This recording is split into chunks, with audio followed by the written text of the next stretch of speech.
What's up? I'm Jay Moss, and today I want to talk about mixing, mastering, whatever on headphones. Can it be done? Should it be done? Short answer, yes. All right, I have to admit this entire video is inspired by Andrew Shepp's coming out and letting everybody know his workflow a few years ago. If you don't know who Andrew Shepp is, then look him up. He's an amazing rock producer, just an amazing producer in general. He owns like 2 Neve consoles and like walls of outboard gear of stuff, and this guy wins Grammys, right?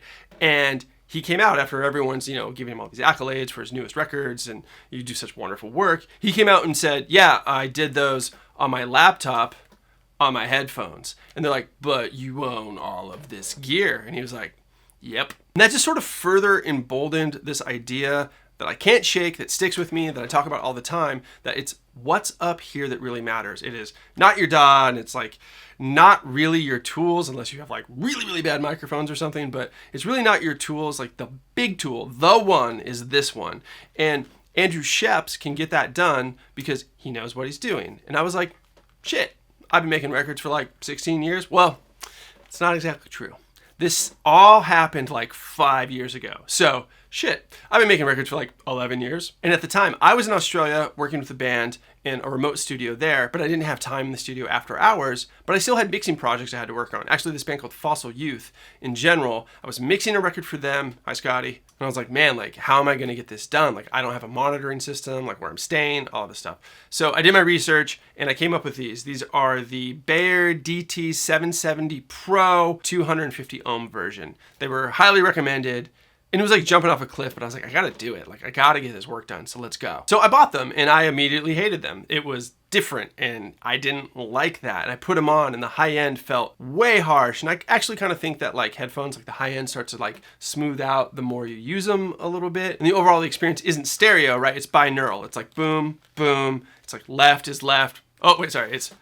This makes the L.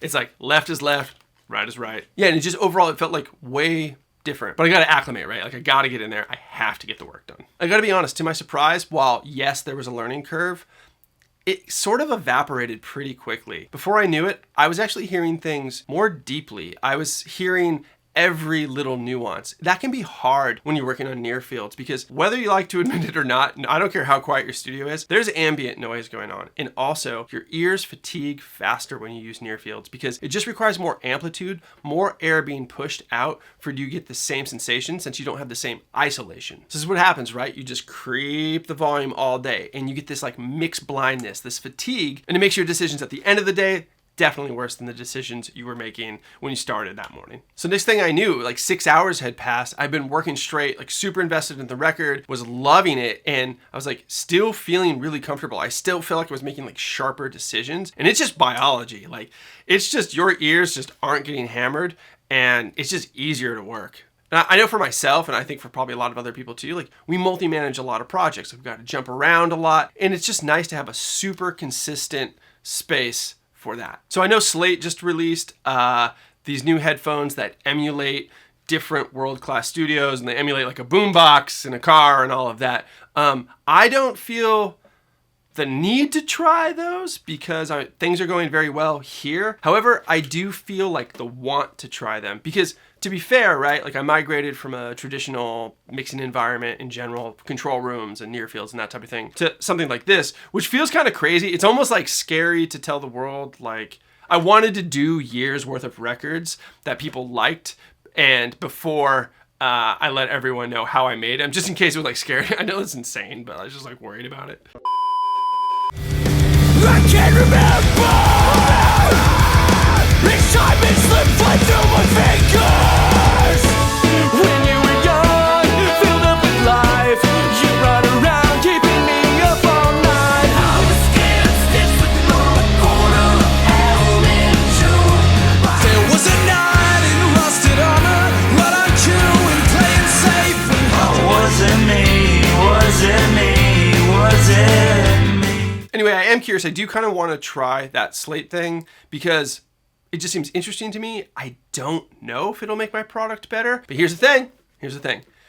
Moving to this, and this is a bold statement. Moving to this made my product better, which is crazy.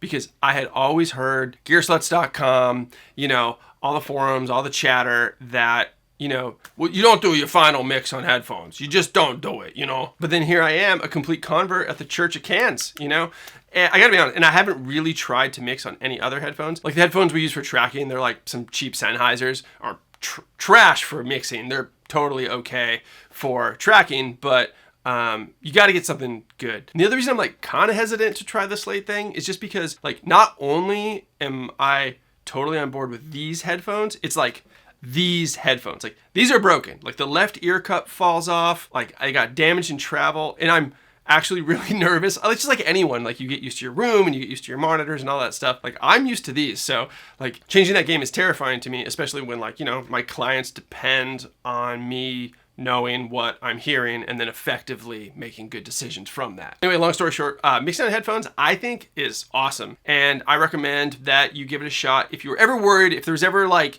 anything where you're like, oh man, like, but I read I shouldn't do that. Whatever, just do it. Just try it. Anyway, I gotta go. We're going to like some spooky haunted forest thing. It's supposed to be really good. I'm always the guy because I can't scare very well. So I'm always the guy who's like, yeah, who cares? They're just actors. Whatever. And like I appreciate the lights and stuff, but it's like I know the guy's gonna jump out of the thing. I don't know, but I'm going with people who are scarable. So what my gift to them tonight is going to be trying to like pretend like I can be scared. I think that's nice of me to do. Okay, I'm Jay Moss. Try mixing on headphones. We'll see you next time.